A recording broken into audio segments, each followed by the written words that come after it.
Crises financeiras não são meros soluços no radar da história.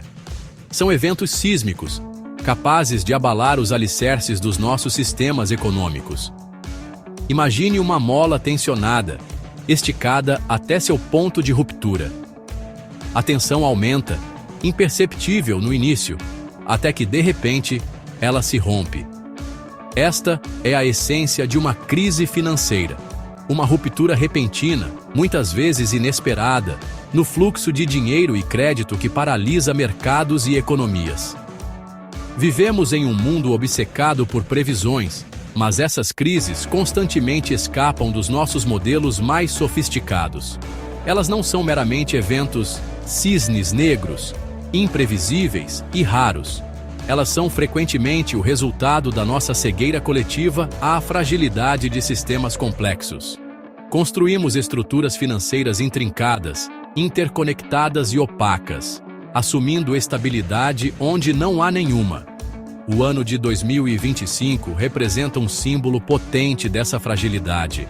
Embora não possamos prever o futuro com certeza, podemos identificar os sinais de alerta, as rachaduras na estrutura que sugerem que um acerto de contas pode estar próximo. Os tremores econômicos da última década, o aumento das dívidas e a interconexão das finanças globais apontam para um sistema à beira do colapso. Para nos prepararmos, devemos primeiro entender que não podemos controlar os ventos da fortuna econômica, mas podemos ajustar nossas velas. Este vídeo serve como um guia para navegar pelas águas turbulentas que podem estar à frente. O ano de 2025 não é uma data mágica, um momento predeterminado de colapso financeiro. É, no entanto, um símbolo da nossa vulnerabilidade coletiva, um lembrete de que quanto mais ignoramos as fragilidades subjacentes do nosso sistema, mais suscetíveis nos tornamos a eventos catastróficos. Por que 2025? Porque a história raramente se repete palavra por palavra, mas muitas vezes rima. Vimos as consequências devastadoras da tomada de riscos desenfreada em 2008. No entanto, em vez de aprendermos com nossos erros, dobramos a aposta nas mesmas políticas que levaram à crise: flexibilização quantitativa, juros baixos e dívidas crescentes.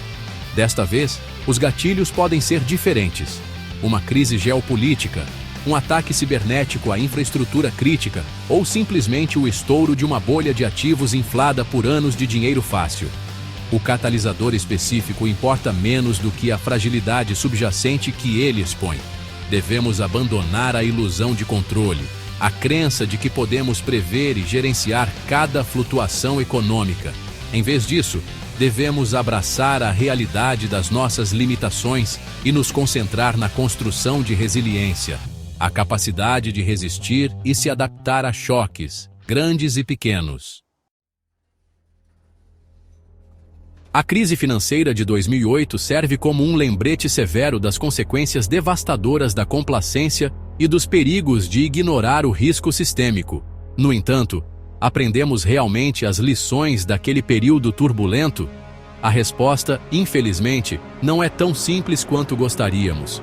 Embora algumas reformas tenham sido implementadas após a crise, as fragilidades subjacentes permanecem em grande parte sem solução.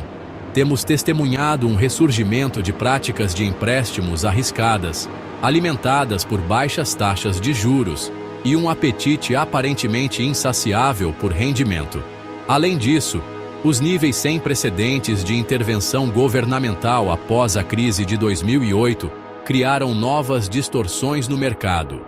Os bancos centrais se tornaram os credores de última instância, sustentando instituições falidas e inflando bolhas de ativos no processo.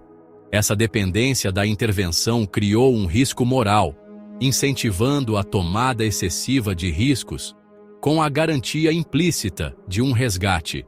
Não abordamos as causas raiz da crise anterior, apenas adiamos o acerto de contas inevitável.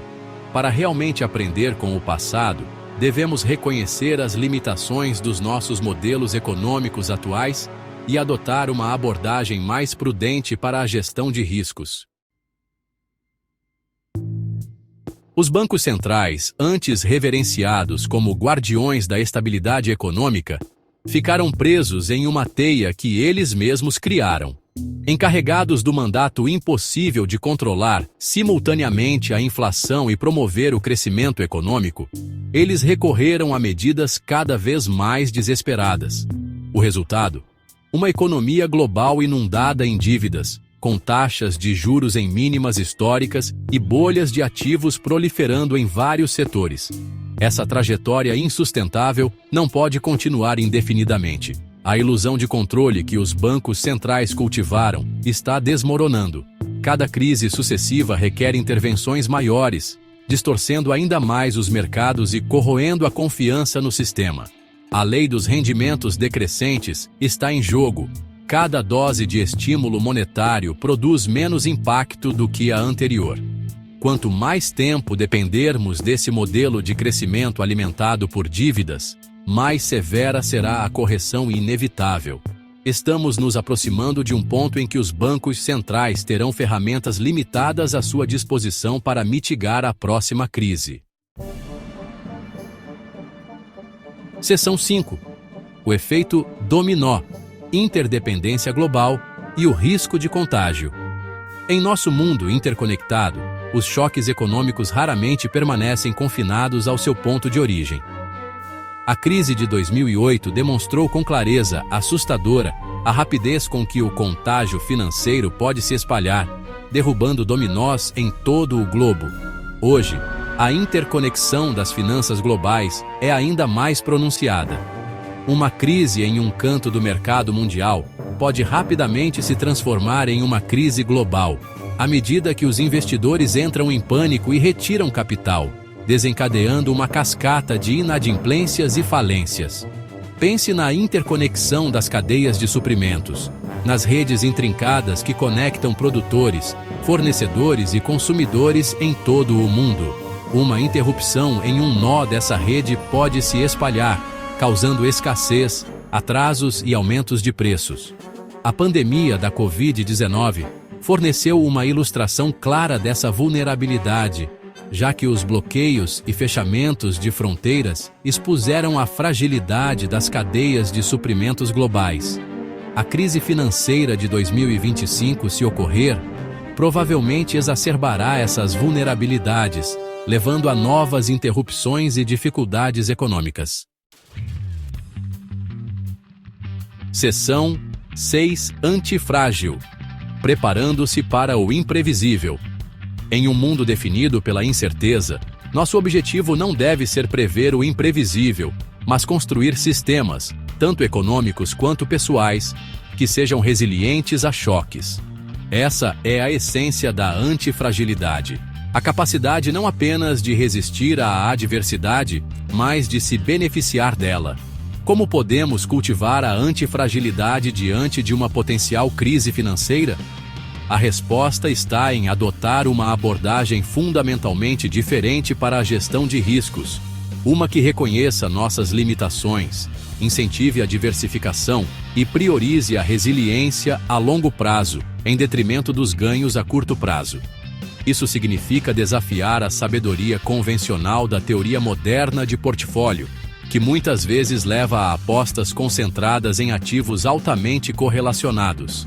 Em vez disso, devemos adotar estratégias barbell, que combinam ativos de porto seguro como dinheiro e ouro com pequenas exposições calculadas a oportunidades de alto risco e alta recompensa. A antifragilidade também requer uma mudança de mentalidade, de previsão e controle para adaptação e aprendizado. Devemos aceitar que não podemos prever todas as flutuações econômicas, mas podemos nos preparar para navegar pelas tempestades inevitáveis. Seção 7. Pele em jogo.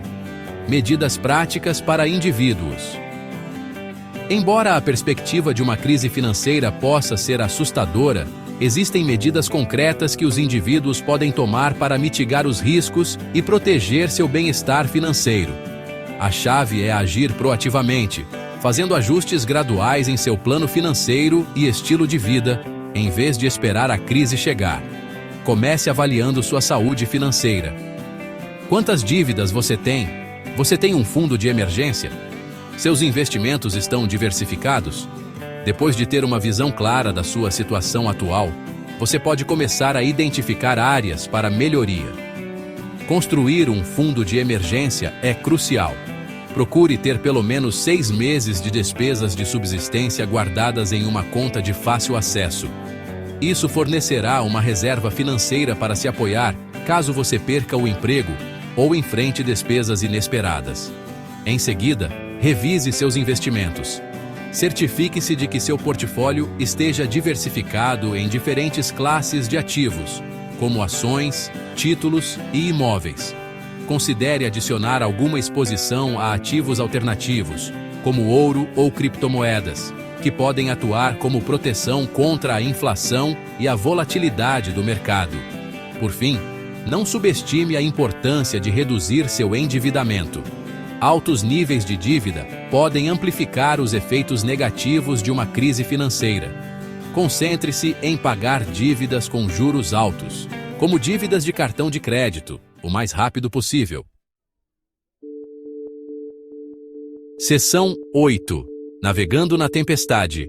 Resiliência e adaptação empresarial. As empresas, independentemente do tamanho ou setor, não estão imunes às forças que impulsionam as crises financeiras. Na verdade, elas muitas vezes se encontram na linha de frente, enfrentando receitas em declínio, margens reduzidas e aumento da concorrência. Para resistir à tempestade, as empresas precisam adotar uma mentalidade de resiliência e adaptabilidade. Isso envolve reavaliar constantemente seus modelos de negócios, identificando vulnerabilidades e fazendo ajustes estratégicos para mitigar os riscos. Uma área-chave de foco deve ser o fortalecimento dos balanços patrimoniais. Assim como os indivíduos são aconselhados a reduzir suas dívidas, as empresas devem priorizar o pagamento de dívidas e a constituição de reservas de caixa. Isso fornecerá um amortecedor contra choques econômicos e permitirá que elas capitalizem oportunidades que possam surgir durante uma crise. Outro aspecto crucial da construção de resiliência é a diversificação das fontes de receita. As empresas que dependem excessivamente de um único produto, serviço ou segmento de clientes são particularmente vulneráveis a crises econômicas. Ao expandir suas ofertas ou segmentar novos mercados, as empresas podem reduzir sua dependência de qualquer fonte de receita. Além disso, as empresas devem priorizar a construção de relacionamentos fortes com seus fornecedores, clientes e funcionários. Esses relacionamentos serão críticos durante períodos de incerteza econômica, fornecendo uma rede de apoio e colaboração. Seção 9. Enfrentando a incerteza. Um chamado à prudência e resiliência.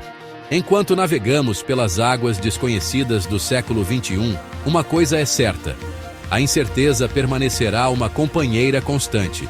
As crises financeiras, como outros eventos imprevistos, continuarão a testar nossa resiliência e desafiar nossas suposições. Embora não possamos prever o futuro com certeza, podemos nos preparar para ele adotando uma mentalidade de prudência e adaptabilidade. Isso envolve reconhecer nossas limitações, desafiar a sabedoria convencional e construir sistemas robustos que possam resistir a choques. O ano de 2025 pode ou não trazer consigo uma crise financeira. No entanto, as lições que aprendemos e as ações que tomamos hoje determinarão nossa capacidade de navegar não apenas pelas tempestades que podem estar à frente, mas também pelo futuro incerto que nos aguarda. Não vamos desperdiçar esta oportunidade de preparação. Vamos abraçar os princípios da antifragilidade, priorizar a resiliência a longo prazo em detrimento dos ganhos a curto prazo e construir um sistema econômico mais robusto e adaptável para nós e para as gerações futuras. A hora de agir é agora, antes que os ventos da crise comecem a soprar.